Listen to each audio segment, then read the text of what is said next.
सोपी मांडणी माझ्यासाठी मी करून घ्यायची रोजच्या प्रवचनामधून ही सोपी आणि साधी मांडणी करून घ्यायची आणि माझ्यासाठी तो मंत्र मला ज्या पद्धतीने त्या मंत्राचा विचार करून तो माझ्या तो लावता आलं पाहिजे, त्यावर आचरण माझं व्हायला पाहिजे, या अनुषंगिक त्या श्लोकाचा अभ्यास करायचा. म्हणून प्रत्येकाने वक्तव्य स्वतःपुरता करावंच, आपापल्या घरी आपापल्या वहीमध्ये. कारण की मला ह्या अनुभवाला प्राप्त व्हायचंच आहे आणि ब्रह्मरूप होणे हाच परमार्थाचा उद्देश आहे. दैवरूप होणे हा उद्देश नाही, हा हेतू नाही. उपासना ही दैवताची करायची असते, परंतु ब्रह्मरूप होण्यासाठी सगुणाच्या आधारे निर्गुण पावी जे निर्धार फार महत्वाची बाब आम्हाला श्रुतीने सांगितलेली आहे. आणि म्हणून ब्रह्म जे आहे म्हणजे तुरीय ब्रह्म जे आहे हे शब्दांनी कळत नाही. त्यानंतर ते संबंध वर्ण ज्याच्या नावाने त्याचा बोध होत नाही, अजिबात नाही. नेत्रांदी इंद्रियांना ते सुद्धा दिसत नाही, काही करून ते मिळवता सुद्धा येत नाही. त्याचे सहज ज्ञान होते आणि ही सहजता आम्हाला प्राप्त झाली पाहिजे. ती कशी होईल? तर ती विचाराने होईल. मग त्यासाठी जीव हा अंतःकरणामुळे आणि त्या अंतःकरणामध्ये जे जाणीव तत्व आहे, जी जाणीव आहे, तत्व म्हटलं की आपण गडबडतो, पण जाणीव म्हटलं तर पटकन कळतो. अंतःकरणामध्ये जी जाणीव आहे ती, त्यामुळे हा जीव वेगळा झाल्यासारखा वाटतो.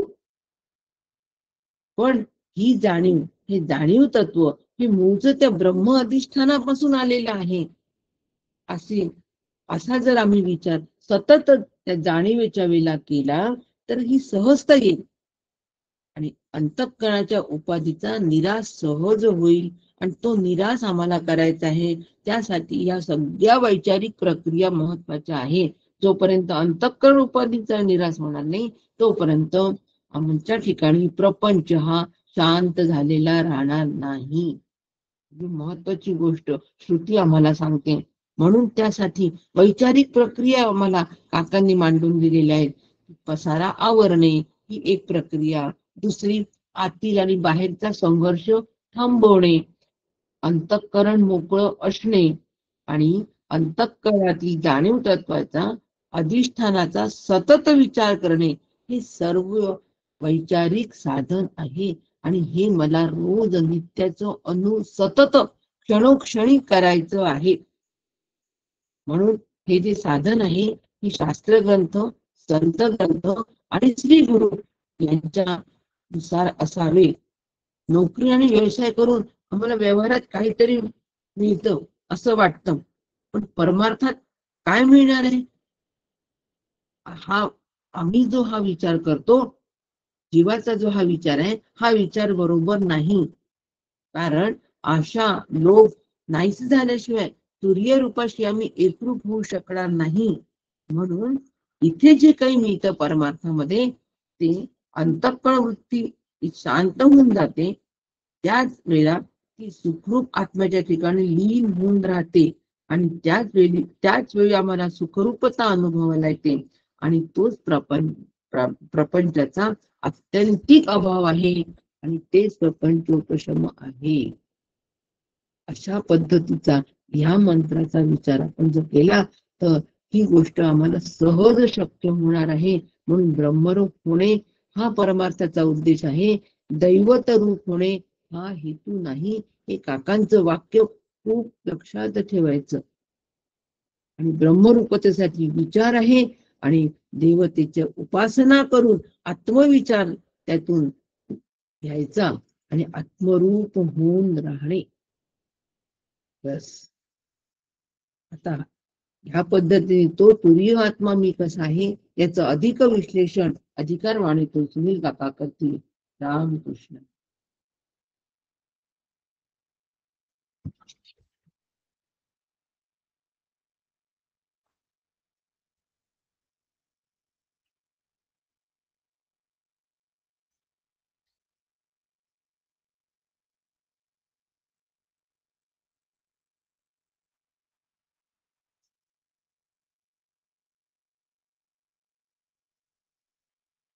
हरे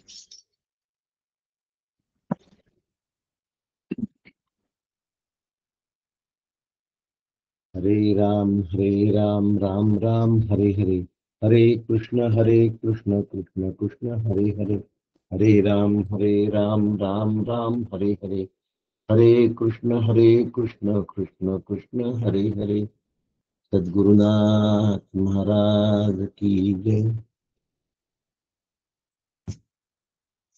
कानी सद्वचन वंशी विभूषित करान्नवनीरदाभा, पीतांबरा तरुणबिंब फलादरुष्टा, पूर्णेन्दु सुंदर मुखा तरविंद नेत्रा, कृष्णात् परं किमपि तत्त्वमहं न जाने। श्रुतिस्मृतिपुराणानाम् आलयं करुणालयं, नमामि परमाचार्यं श्रीमच्छङ्करधारिणम्। सदाशिवसमारम्भाम् शङ्कराचार्यमध्यमाम्, अस्मदाचार्यपर्यन्ताम् वन्दे गुरुपरम्पराम्, वन्दे गुरुपरम्पराम्। सद्गुरुनाथ महाराज की।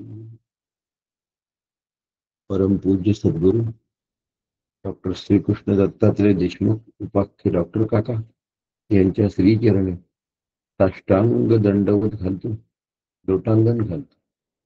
परम पूज्य मंदाताई यांच्या चरणांना वंदन करतो. आदरणीय नीलाताई दातार यांना नमस्कार करतो. भगवत स्वरूप असणाऱ्या आपल्या सर्व साधक मंडळींना मी नतमस्तक होतो. आपण सगळे मिळून अभ्यासाला प्रारंभ करूया. शांती पाठापासून. कानी सद्वचन ऐकावे, यज्ञकर्मी समर्थ व्हावे, नेत्री शुभची पहावे आम्ही सदा, इंद्रिये आणि शरीर स्थिर करोनी स्तुती पर, देवा लागी आयुष्य हितकर हो आम्ही. इंद्र महान कीर्तिवंत, उषा अति ज्ञानवंत, चक्ररूप गरुड बलवंत, अरिष्टनाशी जो चतुराननाचा पुत्र, बृहस्पती ज्ञानवंत, आमुचे कल्याण अनंत करो सदा. सद्गुरुनाथ महाराज की.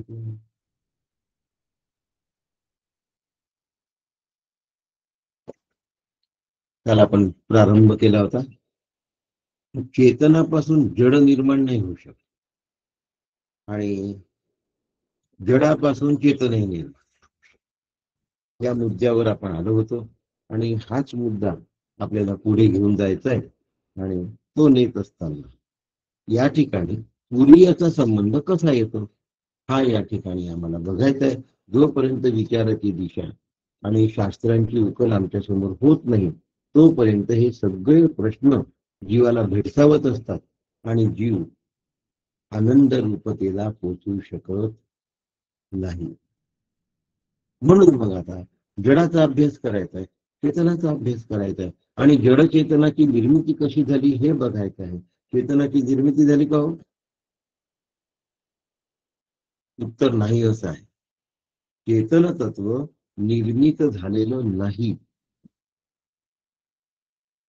मग जडाची निर्मिती झाली का हो? याचं उत्तर सुद्धा नाही असंच असतं. पण आम्हाला ते झालं असं वाटतं म्हणून संत सांगतात झालं समजा. वास्तविक तो सर्पाध्यास जसा आहे तसा आहे. मग आता आम्हाला लक्षात घेतलं पाहिजे की या जगतात आशा आणि लोभ यांचा आम्ही काय केला पाहिजे? नायनाट केला. जीवाला अखंड आनंद रूप सुखरूपता मिळण्यासाठी जीवाला अथांग आनंदाच्या समुद्रामध्ये जर ठेवायचं असेल तर इच्छा होणार नाही. मग आता आम्ही निरीच्छ झालो आहे का याचा विचार आम्हाला करता आला. आम्ही निरीच्छ झालो का याचा विचार आम्हाला करता. आणि म्हणून जर आम्ही निरीच्छ झालो असेल तर धनाधिकाची इच्छा मनामध्ये राहत नाही. काय म्हणतोय, हे पाहिजे ते पाहिजे, एवढं पाहिजे तेवढं पाहिजे, असं पाहिजे तसं पाहिजे. धनाधिक म्हटलंय बरं का, नुसतं धन नाही म्हटलं, धनाधिक. पूर्वीच्या काळी पशुला धन म्हणत असत. म्हणत असत म्हणजे पशुधन होतच. कसं पशुधन होतं, एका पशुपासून दुसरा पशु व्हायचा म्हणून पशुधन. एकच गाय म्हैस असली तर ती दूध द्यायची म्हणजे त्याच्यापासून उत्पन्न व्हायचं म्हणून पशुधन. मग कारला धन म्हणावं का हो?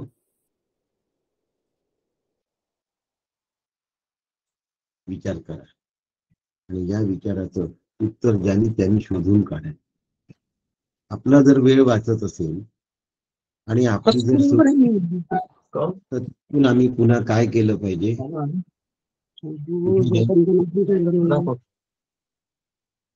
कुठे जाऊन पोहोचलो पाहिजे, आम्ही अधिक वृद्धीकडे जाऊन पोहोचलो पाहिजे. ज्याच्यातून अधिक वृद्धी होते ते धन आहे असं म्हणायला हरकत.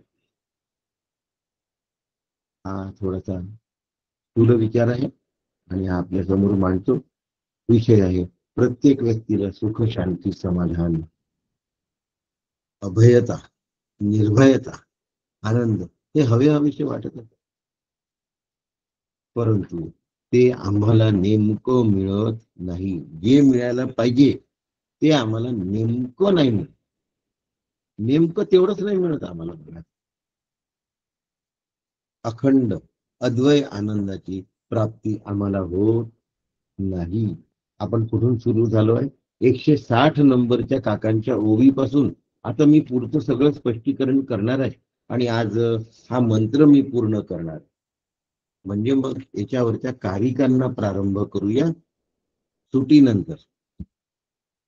आज परमपूज्य मंदाताई गंधे यांच्या श्रीकृष्ण मंदिरात महोत्सवाचा प्रारंभ आहे, ज्याला आपण चाललो. आणि हे प्रवचन झालं की आम्ही सुद्धा तिकडे निघतो. त्यामुळे जी सुटी आहे त्याबद्दल आमचे परागदेव आपल्याला नोटीस पाठवतील हा वर्ग झाल्याबरोबर. आणि ही जी नोटीस माझी घ्यायला जाईल बरोबर, त्या नोटीस प्रमाणे आपण किती दिवस वर्ग आहे याचा आपल्याला अंदाज घेता येईल. आणि हा अंदाज जसा त्याच्यानंतर आपण या ठिकाणी पूर्ण होणार आहे. उद्यापासून रोज याचं रेकॉर्डिंग करणार आहे. ज्यांना पुन्हा ऐकायचं आहे त्यांनी मांडूक्याचं रेकॉर्डिंग उद्यापासून रोज ऐकायचं. परमदेवांनी नोटीस टाकलेली आहे आणि पंकज आणि रश्मी देशपांडे याचं प्रसारण करणार. आणि रोजची लिंक आज जी दिली आहे तीच राहणार. श्रुती स्मृतीवर तसं लिहून पण दिलेलं आहे की तीच लिंक रोज राहील म्हणून. आता उद्यापासून नवीन लिंक येणार नाही. आणि आमचे प्रमुख श्री पद्माकर वैद्य, त्यांना आत्ता मी कोहोस्ट केलंय. आतापर्यंत ते जॉईन नाही झाले, आत्ता मी त्यांना कोहोस्ट केलं आहे.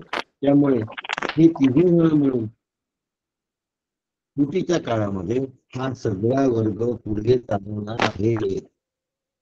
अशा पद्धतीने आम्हाला या वर्गाला कंटिन्यू करायचं आहे. ज्याचं पुन्हा ऐकायचं ते उद्यापासून ऐकू शकतात. अखंड आणि अद्वय आनंदाची प्राप्ती जोपर्यंत आम्हाला होत नाही तोपर्यंत आम्हाला खऱ्या अर्थाने ज्ञान प्राप्ती झाली असा अर्थ निघत नाही, असा स्पष्ट होत नाही. पुन्हा मूळ मुद्द्याला येऊ. तोपर्यंतचे जे सगळे कष्ट आहेत ते निरर्थक असतात, व्यर्थ असतात. आणि हे जर आम्हाला एकदा लक्षात आलं तर मग ब्रह्मापेक्षा आम्हाला जगत निराळं का वाटतं, याचं कारण अंतःकरण नावाची उपाधी आमच्या बरोबर काय आहे, जोडल्या गेलेली आहे. बुद्धिस्थ चिदाभास. अंतःकरण ही खऱ्या अर्थाने बुद्धी त्याचं हे प्रतीक आहे. कारण अग्नितत्व आणि सत्वगुणाची ती असल्यामुळे ती आम्हाला उपाधी खरी आहे असं सांगण्याचा प्रयत्न करते.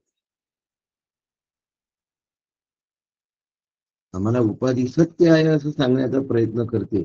आणि उपाधीचा भेद बुद्धीने नाहीसा करायचा आहे. आणि मग आमची बुद्धी शरण गेली पाहिजे. जोपर्यंत उपाधीचा आम्ही बरोबर अभ्यास करणार नाही तोपर्यंत उपाधीचा भेद आम्हाला काढून टाकता येणार नाही. आणि जोपर्यंत भेद आहे तोपर्यंत भ्रम आहे. मग पुन्हा प्रत्यक्ष आत्मलाभ होतो का? हो,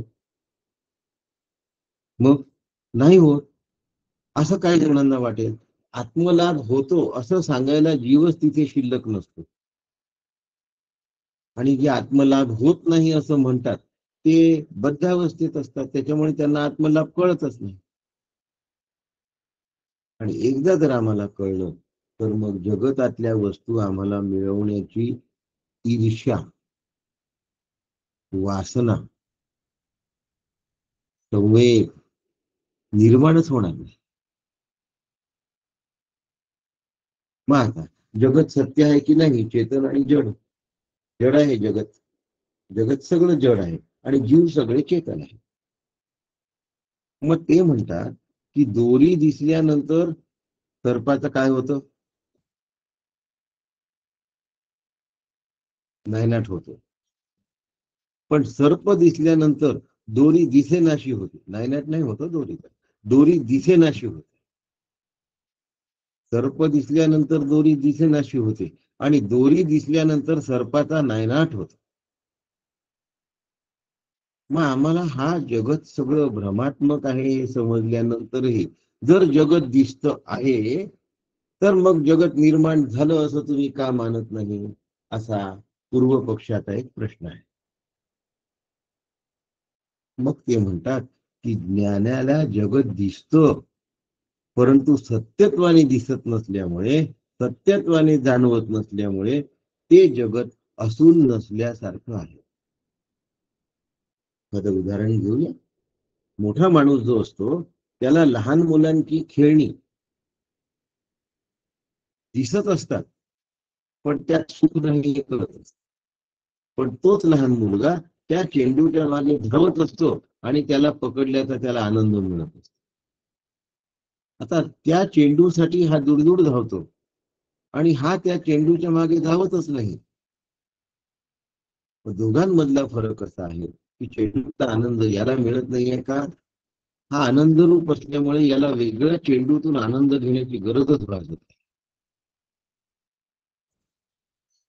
गरजच भासत नाही. आणि म्हणून तुरी याला कुठल्याही अवस्थांचा भेद जाणवत नाही. तुरीय ब्रह्म जे आहे ते भेदाभेदातीत आहे. त्याच्या ठिकाणी भेद नसतो. आणि म्हणून म्हटलंय संतांनी भेदाभेद दृष्टी अमंगळ. भेद आणि अभेद या दृष्टी कशा आहेत? या अमंगळ आहेत. या सत्य नाही आहेत. कारण जगताचं ज्ञान हे वृत्ती ज्ञानाने होतं आणि वृत्ती अनेक कारणांनी फसते. आणि म्हणून तुरीयचं ज्ञान वृत्ती ज्ञानाने होत नाही. म्हणून वृत्ती ज्ञानाने आत्मज्ञान होत नाही. वृत्ती ज्ञानाने तुरीय ब्रह्म सापडत नाही. वृत्तीला अनेक तऱ्हेचे भ्रम होतात आणि ते भ्रम प्रगट स्वरूपाचे असतात आणि अप्रभूत स्वरूपाचे असतात. म्हणजे मानसिक सुद्धा. कधी दोरी दिसते तर कधी रेषा दिसते, कधी झाडावर भूत दिसत. त्याच्यामुळे याला व्यभिचारी ज्ञान असं. तसं आत्म्याच्या अधिष्ठानावर म्हणजे तुरीयाच्या अधिष्ठानावर जागृती, स्वप्न, सुषुप्ती असं व्यभिचारी ज्ञान होतं. आणि जेव्हा हे व्यभिचारी ज्ञान होतं त्यावेळेला हे व्यभिचारी ज्ञान अनित्यतेचं लक्षण आहे. म्हणून ज्या अर्थी जागृतीतून सुषुप्ती आहे, ज्या अर्थी सुषुप्तीतून स्वप्न आहे आणि ज्या अर्थी स्वप्नातून जागृती आहे त्या अर्थी जागृती, स्वप्न, सुषुप्ती तीनही अवस्थांचं ज्ञान अनित्य आहे आणि व्यभिचारी आहे. व्यभिचारी.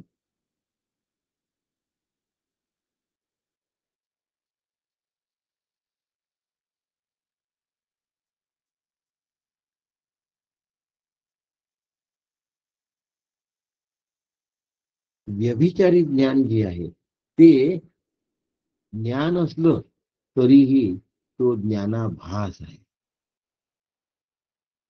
आणि भासाला जेव्हा आम्ही बाधित करतो त्यावेळेला स्वरूप कळतं. सर्पाचा भास निघून गेला की अधिष्ठान रज्जू कळते. रज्जू हे सर्पाचं स्वरूप आहे. आत्मा हे देहाचं स्वरूप आहे.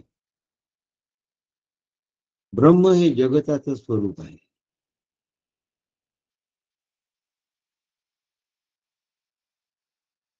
मग जगताचं जर ब्रह्म स्वरूप आहे तर जगत हा ब्रह्मावरचा भास आहे. देह हा आत्म्यावरचा भास आहे. सर्प हा रज्जूवरचा भास आहे. मग तुम्ही जगाबद्दल एवढी माहिती कशाला सांगता? या गोष्टी जर सगळ्या भाषात्मक आहे तर मग एवढं जगाचं वर्णन करण्याचं काय कारण? याच्या आधी आपण मुंडक उपनिषद घेतलं. त्यात अविद्येची कितीतरी काय केली होती, महती सांगितली होती. आणि महती सांगून मग सांगितलं होतं की ही एवढी करामत खोर आहे, तुझ्यापासून सावध राहा. मुंडक मध्ये आपण ऐकला. मग एवढं सांगण्याची गरज काय? त्याच्यावर शंकराचार्यांनी केलेलं जे वर्णन आहे ते फार सुंदर वर्णन आहे. आणि त्याची काकांनी केलेली ओवी त्याही पेक्षा सुंदर आहे. नाना दंडांची विधानी पापे वर्णली मोजूनी तेथ ती करावी ऐसेनी आशय नसे 184. काकांनी सांगितलंय. आचार्यांचं उदाहरण आहे बरं.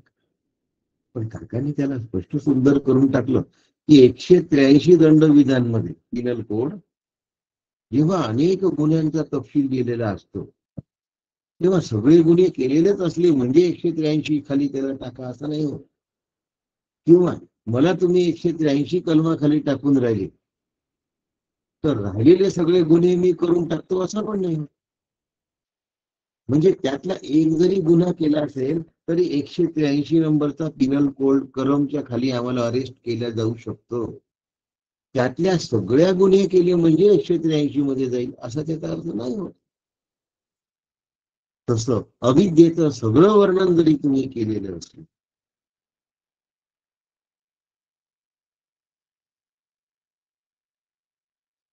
म्हणून तुम्हाला आत्म्याची माहिती नाही. म्हणून थोडस जरी अविद्येचं वर्णन असलं तरी ते बाधित करावं आणि भरपूर अविद्येचं वर्णन असलं तरी पण ते बाधित करावं.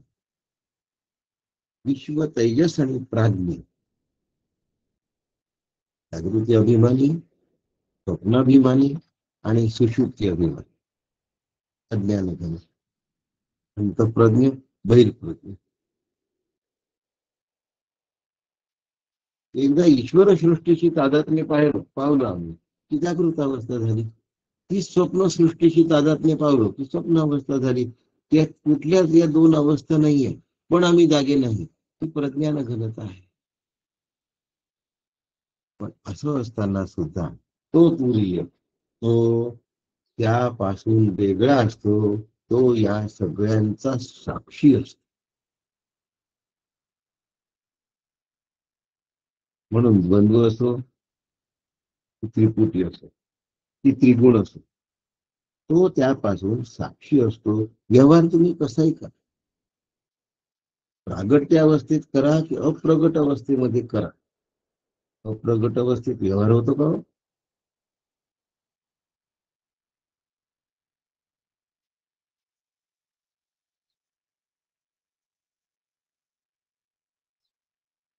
ज्ञानी होणारा सगळा व्यापार अप्रगट अवस्थेतला व्यवहार आहे. लक्षात.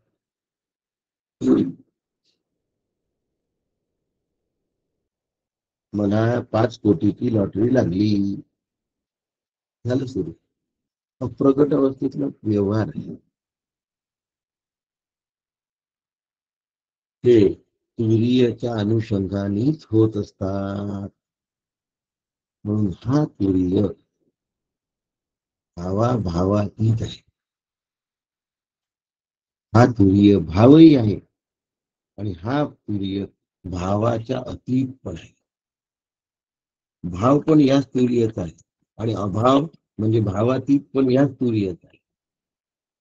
आणि भाव असो की भावातीतता असो, दोन्हीचा तुरीयशी काही संबंध नाही. तुरीय भावातीत आहे हा तुरीयवर केलेला आरोप आहे. आणि म्हणून तुरीय अव्यवहार्य, आम्ही स्वप्नस्थ केलेला व्यवहार हा सुद्धा तुरीयच्या अधिष्ठानावर आहे. तुरीयचा त्याच्याशी काही संबंध नाही. आता तुरीयच्या अधिष्ठानावर आहे हे आपले बोलण्यासाठी, तुरीय नाही मानत माझ्या अधिष्ठानावर आहे, कारण त्याच्यासाठी व्यवहार नावाची गोष्ट झालीच नाही. जागृतीमधला स्पष्ट आणि स्वप्नामधला अस्पष्ट दोन्ही झालेले. म्हणून तुरीयच्या अधिष्ठानावर हा व्यवहार होतो. हे कन्सेप्ट समजावून सांगण्यासाठी आहे. वास्तविक त्याच्या अधिष्ठानावर व्यवहारही होत नाही. पण आता तर्काने आम्हाला तुरीय जर समजावून सांगायचं असेल तर आम्हाला असं करणं भाग असतं की नसतं. आचार्यांनी खूप सुंदर उदाहरण दिलंय. यत्र यत्र धुमा तत्र तत्र वन्नी, असा त्यांनी तो सुरुवात केली न्यायशास्त्राच्या मांडणीपासून. शंकर भाष्य खूप गोड आहे. जिथे धूर दिसतो तिथे अग्नी असतो. एवढ्यावर आचार्य नाही थांबले. आचार्य कसले आज थांबतात आहे. आचार्यांची गाडी सुरू झाली की ती एवढी उंच छलांग घेते, त्या छलांगीपर्यंत आपण साधारण माणसं नाही पोहोचत.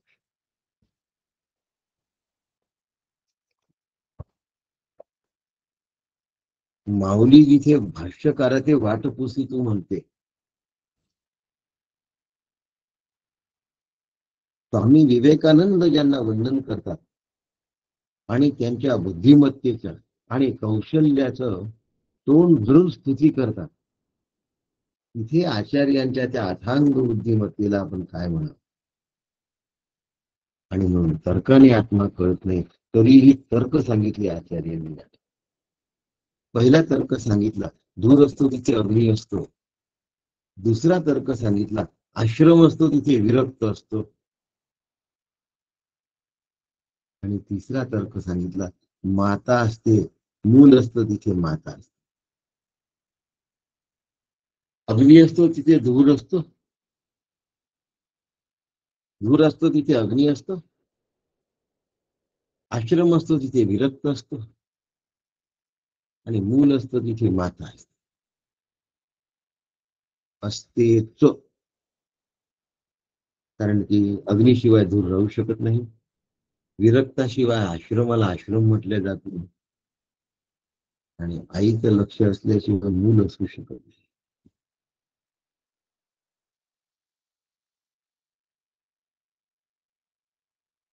तान्ह्या मुलाबद्दलचा विषय सुरू आहे बरं का.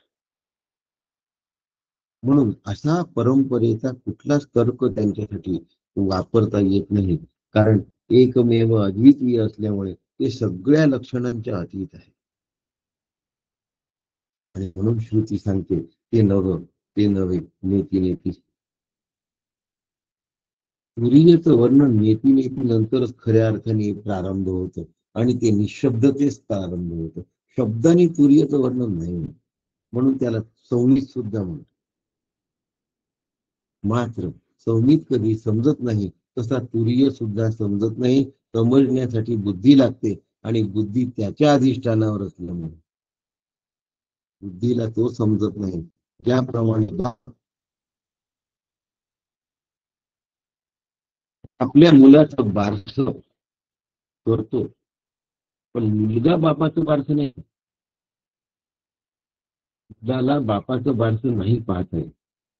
तसं स्वसंवेद्य जे तत्व असतं त्या तत्वाला जाणण्यासाठी दुसऱ्या कुठल्याही इंद्रियाची, जीवाची, बुद्धीची क्षमता नाही. हे आम्हाला संवादाने जाणून घेतलं पाहिजे. हे कुठून समजतं? फक्त गुरु शिष्य संवादातून. हे आज जेवढं समजत आहे ना, फक्त गुरु शिष्य संवादातून. आपले जे कोणी गुरु असतील ते आत्मतत्वापासून भिन्न नाहीत, लक्षात ठेवा. म्हणून गुरुतत्व संवादापासून समजत असतील.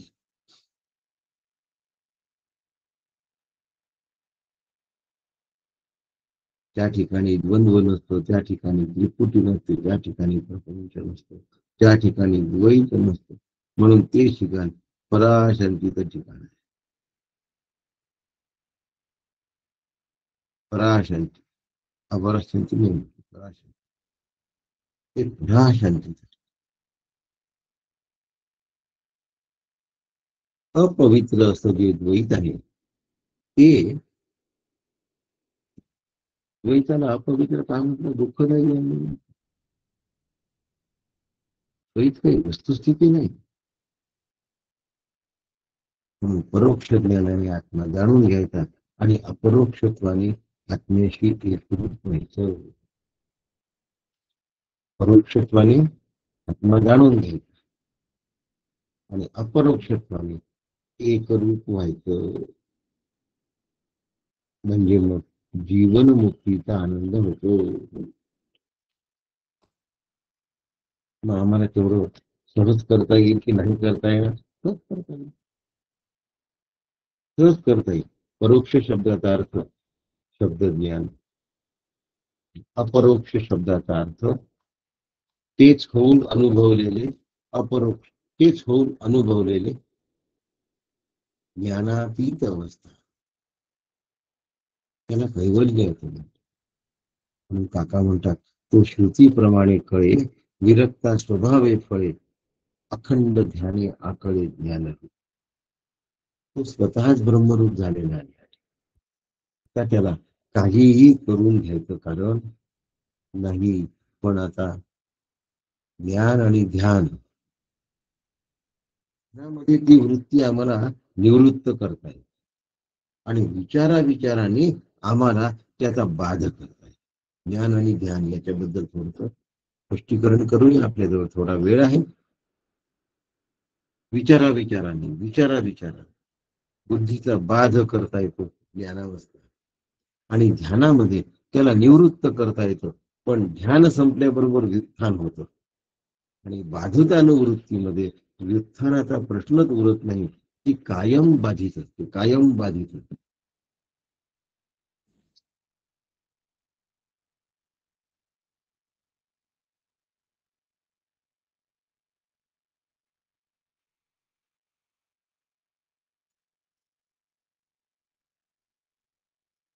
अंपायर हा खेळ निपक्षपातीपणाने बघतो.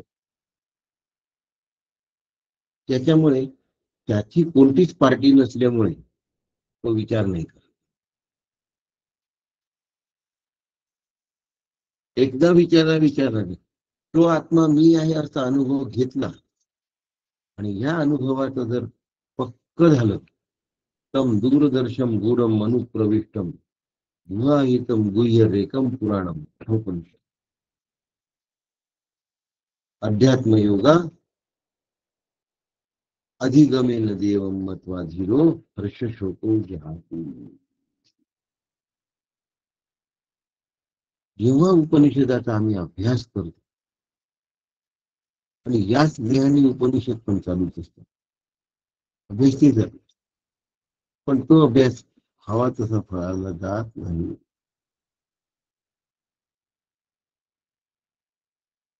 का बरं नाही जातो फळाला? कारण त्या अभ्यासाच्या मागे एक अभ्यास करण्याचं पीठ असतं.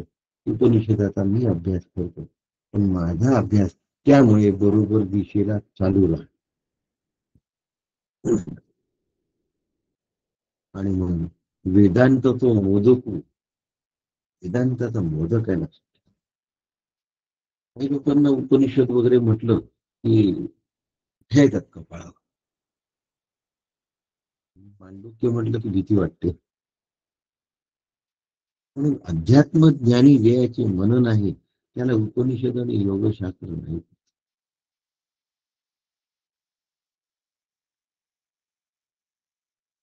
ते स्पिरिट मला पकडता आला पाहिजे आणि पकडलेल्या स्पिरिटचा मला उपयोग करता आला.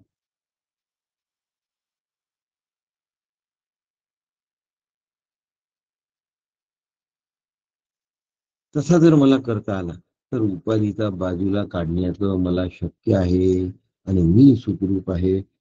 हा अभ्यास माझा जमतो. बोलता बोलता वाटे सोपे, करणी करता पीर वाटे.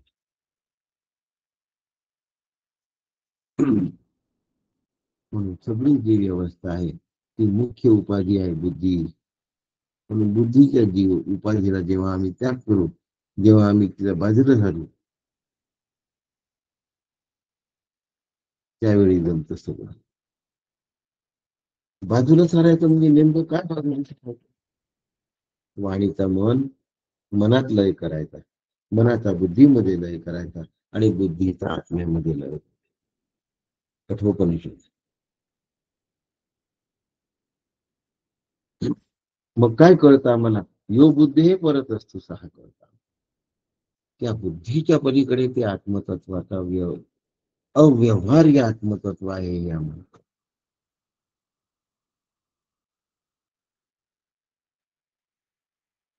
अशा पद्धतीने जेव्हा मी हा अभ्यास तेव्हा मग सगळं छान वाटण्याच्या पलीकडे जाऊन पोचतो आणि त्याला आनंद रूपता असं म्हणतात. वाणी अखंड शांत. त्यांची वाणी फार कमी, खूप कमी.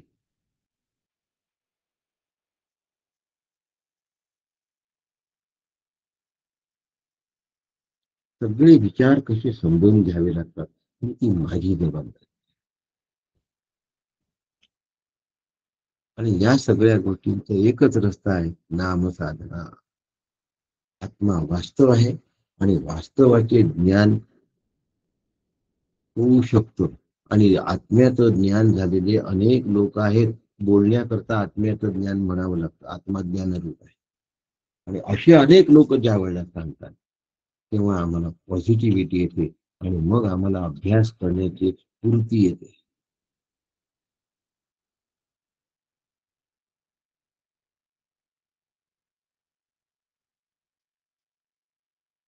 नक्की त्यातून मला काय शिकायचं आहे हे समजून घेतलं पाहिजे आणि आपल्या बुद्धीमधली सगळी गर्दी हटवून टाकली पाहिजे.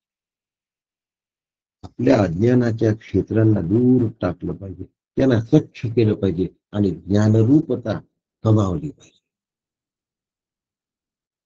देह तादात्म्य जोपर्यंत सुटत नाही तोपर्यंत बुद्धी गर्दी कमी होत नाही.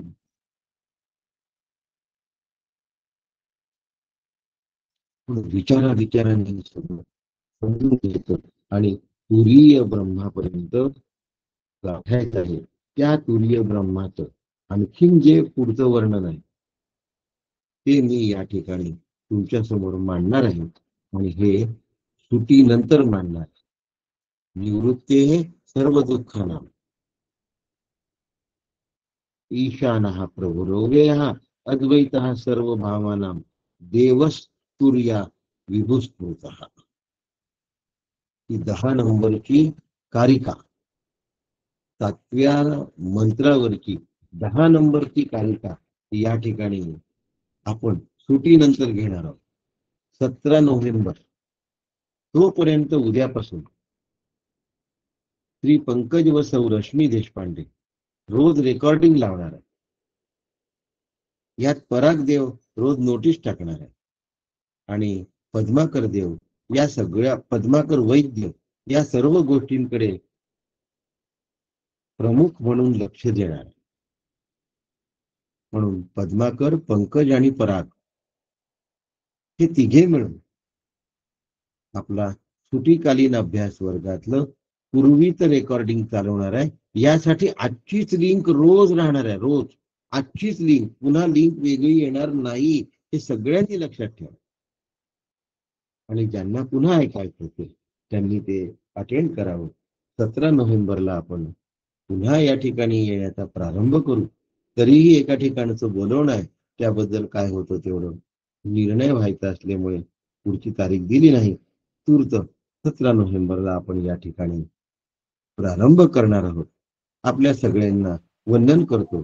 यातले अनेक लोक मला मंदातून आहेत, त्या सगळ्यांची प्रत्यक्ष भेट आनंदाची होईल. आपण सगळ्यांना नमस्कार. राम कृष्ण हरी. रामकृष्ण हरी काका. रामकृष्ण हरी सुनीता. रामकृष्ण हरी काका. नमस्कार. रामकृष्ण हरी. हा, येतो. प्रवासात राजेश. रामकृष्ण हरी. उद्या संध्याकाळी शिल्पाताई आहेत बरोबर. आजच येणार होतो पण उद्या संध्याकाळी पोहोचू. रामकृष्ण हरी.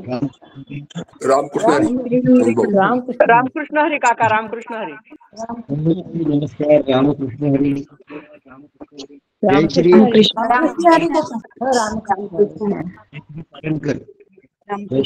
रामकृष्ण हरी. डॉक्टर साहेब नमस्कार. रामकृष्ण हरी.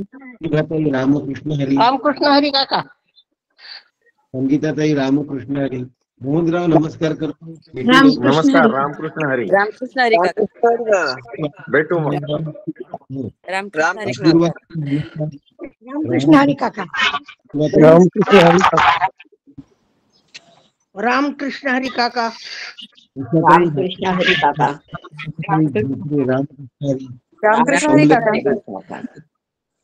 रामकृष्ण हरी. सुमतीताई रामकृष्ण हरी. रामकृष्ण हरी. अपूर्वाताई रामकृष्ण हरी. रामकृष्ण हरी.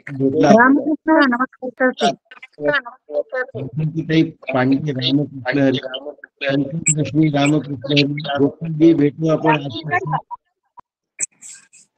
गोपालजी रामकृष्ण हरी काका. रामकृष्ण हरी काका. नमस्कार करतो.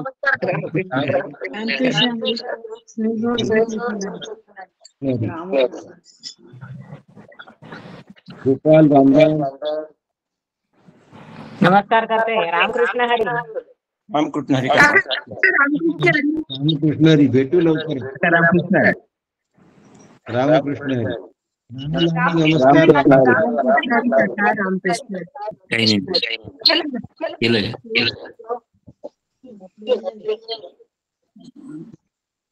रामकृष्ण हरी. रामकृष्ण हरी.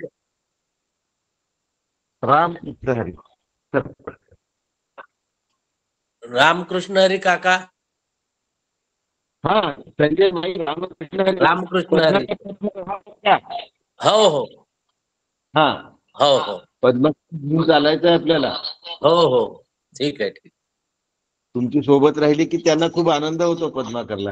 हो हो हो. आहे ना, सोबतच आहे आम्ही. शुक्रवारी येऊ आम्ही. शुक्रवार शनिवार. या या या. हो हो. सुरेंद्र रामकृष्ण हरी. नमस्कार. नमस्कार करतो. रामकृष्ण. सुरेंद्र, एक गोष्ट विचारायची आहे सुरेंद्र. हा दादा. मोबाईल रेकॉर्डिंग स्टॉप होत नाहीये, काय करू आता? रेकॉर्डिंग स्टॉप होत नाहीये. हा मीट स्टॉप होत नाही का? पंकज, आता स्विच ऑफ करू का डायरेक्ट पॉवर ऑफ करू का? स्विच ऑफ करून टाका सर पहिल्यांदा. हा तुमचाच मोबाईल शट ऑफ करू का? पंकज आहे का इथे? बर, शट ऑफ करतो आता.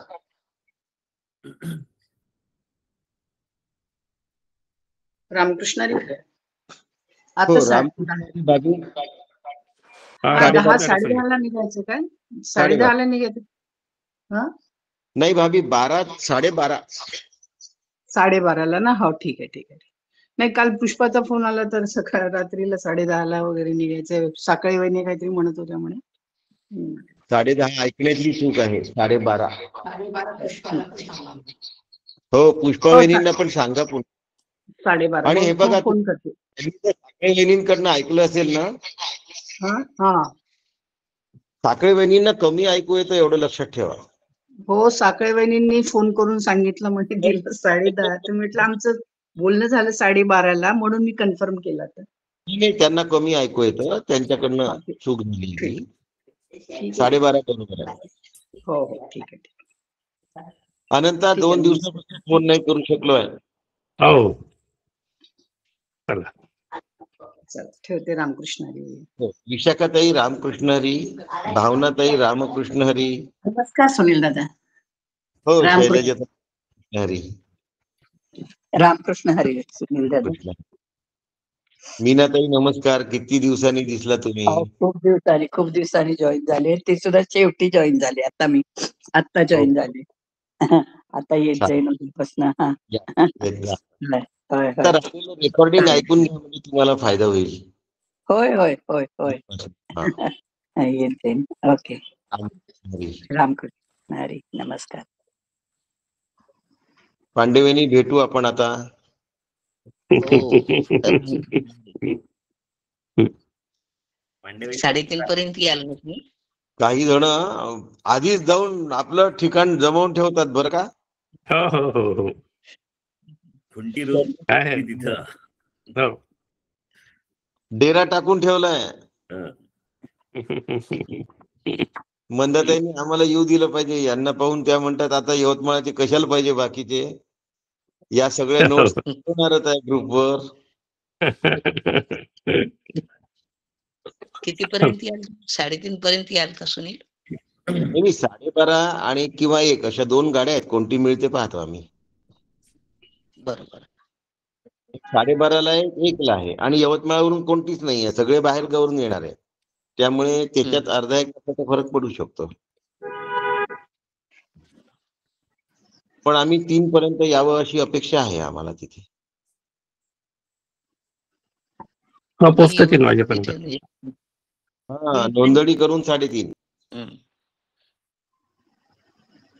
छान आहे, तुमची भेट होणार आमची एवढे दिवसांनी. पांडेवानी आमचा अलोभ्य लाभ आहे.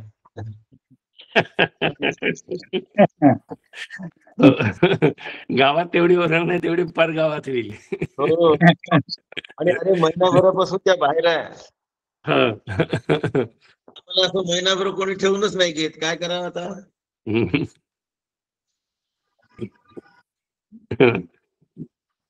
अनंता.